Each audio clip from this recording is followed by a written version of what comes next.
চাকরি করা কাজ উত্তম, যখন তা হয় জাতির সেবা, যখন তাতে মর্যাদা ও ব্যক্তিত্ব নষ্ট হয় না, যখন জীবন ধারণের সম্বল হয়ে পড়ে চাকরি, যখন সেটাকে দেশ সেবা বলা হয় না, তখন তা করো না। সত্য ও আইন অপেক্ষা উপস্থিত কর্মচারীকে যদি বেশি মানতে হয়, তাহলে সরে পড়ো। প্রভুর সামনে যদি মনের বল না থাকে, কঠিনভাবে সত্য বলতে না পারো, প্রয়োজন হলেই চাকরি ছেড়ে দেবার সঙ্গতি না থাকে, তাহলে বুঝবো চাকরি করে তুমি পাপ করছো। মনের স্বাধীনতাকে রক্ষা করতে না পারলে তোমাতে ও পশুতে প্রভেদ থাকবে না। জীবন তোমার মিথ্যে হবে। স্বাধীন হৃদয়, সত্যের সেবক কামার হও, সেও ভালো। নিজেকে যন্ত্র করে ফেলো না। সৎ, জ্ঞানী ও মহৎ যিনি, তিনি নিজেকে ব্যক্তিত্বহীন করতে ভয়ঙ্কর লজ্জাবোধ করেন। তিনি তাতে পাপ বোধ করেন। চাকরি করে অন্যায় পয়সার ধনী হবার লোভ রাখো, তোমার চেয়ে মুদি ভালো। মুদির পয়সা পবিত্র।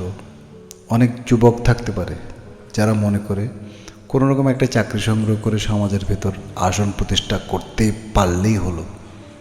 চুরির সাহায্যে হোক বা অসৎ উপায় অবলম্বন করেই হোক, ক্ষতি নেই।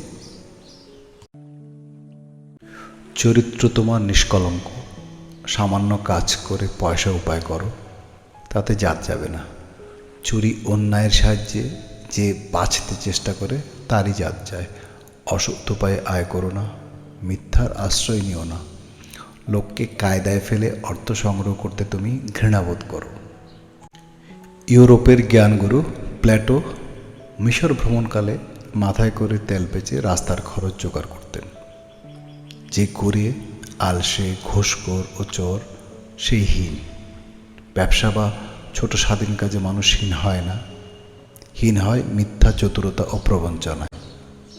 পাছে জাত যায়, সম্মান নষ্ট হয়, এ ভয়ে পরের গলগ্রহ হয়ে মাসের পর মাস কাটিয়ে দিচ্ছ। সম্মান কোথায়, তা তুমি টের পাওনি? সৎ উপায়ে যে পয়সা উপায় করা যায়, তাতে তোমার আত্মার পতন হবে না। তোমার আত্মার পতন হবে আলস্য ও অসাধুতায়। তোমার স্পর্শে কাজ গৌরবময় হবে। আমাদের দেশের লোক যেমন আজকাল বিলেতে যায়, এককালে তেমনি করে বিলেতের লোক গ্রিসে ভ্রমণে যেত। বিলেত ফেরত লোককে কেউ ইট টেনে বা কুলির কাজ করে পয়সা উপায় করতে দেখেছ? বিলেত ফেরত এক পণ্ডিত দেশ ভ্রমণ দ্বারা অগাধ জ্ঞান অর্জন করেছিলেন। গ্রিক দেশ থেকে ফিরে এসে তিনি আরম্ভ করলেন এমন কাজ যা তুমি আমি করতে লজ্জাবোধ করব। তাতে কি তার জাত গিয়েছিল? যার মধ্যে জ্ঞান ও গুণ আছে, সে কয়দিন নিচে পড়ে থাকে, লোকে তাকে সম্মান করে উপরে টেনে তোলেই। বিশ্ব সভ্যতার এত দান তুমি ভোগ করো, এসব কি করে হলো? হাতের সাহায্যে নয় কি? কাজকামকে খেলো মনে করলে চলবে না। মিস্ত্রির হাতুড়ির আঘাত, কামারের কপালের ঘাম, কুলির কোদালকে শ্রদ্ধার চোখে দেখো। অনেকে বলে তাদের জন্য কোনো কাজ নেই। যে কাজই তারা করুক, যেদিকেই তারা হাঁটুক, কেবল ব্যর্থতা আর ব্যর্থতা। মুখ্য যারা, তারাই কথা বলে। তাদের এই ব্যর্থতার জন্য তারা নিজে দায়ী। এই নৈরাশ্যের হাউতাস তাদেরই অমনোযোগ আর কুড়েমির ফল। ডাক্তার জনসন মাত্র কয় আনা পয়সা নিয়ে লন্ডনের মতো শহরে গিয়ে উপস্থিত হয়েছিলেন, অথচ তিনি কারো কাছে কোনো হাত পাতেননি। এক বন্ধু তাকে একসময় একজোড়া জুতো দিয়েছিলেন। অপমান বোধ করে তিনি সে জুতো পথে ফেলে দিয়েছিলেন। উদ্যমী পরিশ্রম ও চেষ্টার সামনে সব বাধাই পানি হয়ে যায়। এগুণ যার মধ্যে আছে, যে ব্যক্তি পরিশ্রমী, তার দুঃখ নেই। জনসনকে অনেক সময় রাত্রিতে না খেয়ে শুয়ে থাকতে হতো, তাতে তিনি কোনোদিন ব্যথিত বা হতাশ হননি। বাধাকে চূর্ণ করে বীর পুরুষের মধ্যে তিনি যে কীর্তি রেখে গিয়েছেন, তা অনেক দেশের অনেক পণ্ডিতই পারবেন না। গুণ থাকলেও চেষ্টা না করলে জগতে প্রতিষ্ঠা লাভ করা যায় না। আরভিং সাহেব বলেছেন, চুপ করে বসে থাকলে কাজ হবে না। চেষ্টা করো, নড়াচড়া করো, এমনকি কিছু নাড়ো, ভেতরে কিছু ফলাতে পারবে। কুকুরের মতো চিৎকার করো, সিংহ হয়ে ঘুমিয়ে থাকলে লাভ কি? পরীক্ষায় কৃতকার্য হয়েছ, তারপর মনে হচ্ছে তোমার মূল্য 1 পয়সা নয়। জিজ্ঞাসা করি কেন? জানো না? এই জগতে যারা নিতান্ত আনাড়ি তারা মাসে হাজার হাজার টাকা উপায় করছে। তোমার এই মর্ম বেদনা ও দুঃখের কারণ তুমি মূর্খ। মানুষ বালিতে সোনা ফলাতে পারে, এ তুমি বিশ্বাস করো না? তুমি কুঁড়ে, তোমার উদ্যম নেই, তুমি একটা আত্মপ্রত্যয়হীন অভাগা। কাজ ছোট হোক বড় হোক, প্রাণ মন দিয়ে করবে। মূল্যহীন বন্ধুগণের লজ্জায় কাজকে ঘৃণা করো না। সকল দিকে সকল রকমে তোমার কাজ যাতে সুন্দর হয় তার চেষ্টা করবে। ফক্স সাহেবকে একসময় এক ভদ্রলোক বলেছিলেন, আপনার লেখা ভালো নয়। কাজের চারুতার প্রতি তার এত নজর ছিল যে তিনি সেই দিন থেকে স্কুলের বালকের ন্যায় লেখা আরম্ভ করলেন এবং অল্পকালের মধ্যে তার লেখা চমৎকার হয়ে গেল। উন্নতির আরেক কারণ হচ্ছে দৃষ্টি ও মনোযোগ। এক ভদ্রলোকের খানিক জমি ছিল। জমিতে লাভ তো হতোই না, বরং দিন দিন তার ক্ষতি হচ্ছিল।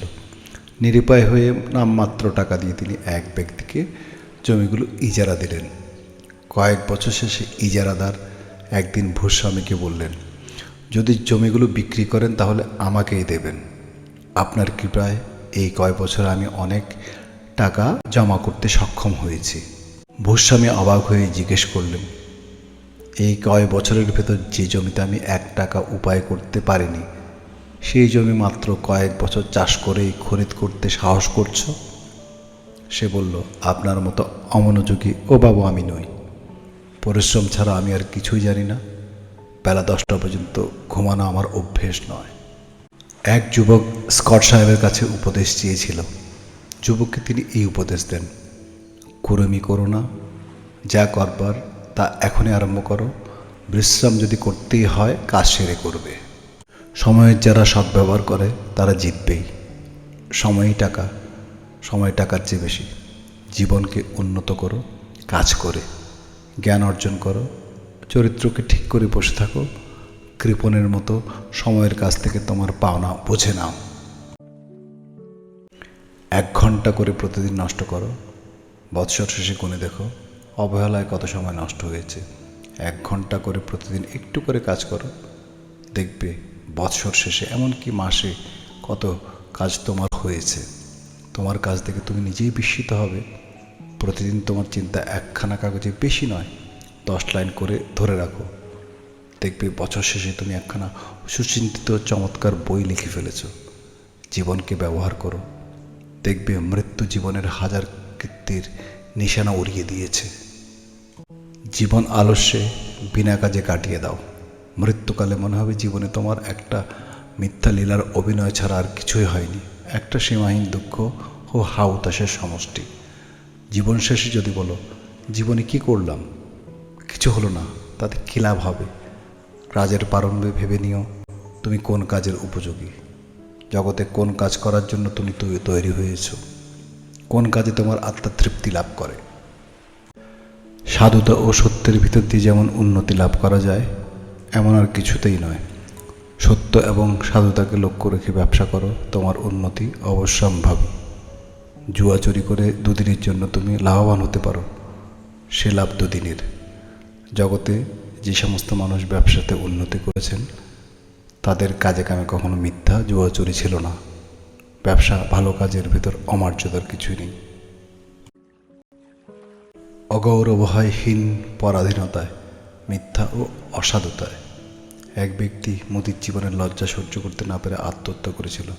মরবার আগে 1খানা কাগজে লিখে রেখে গিয়েছিলেন, এই হীন জীবন আমার পক্ষে অসহনীয়।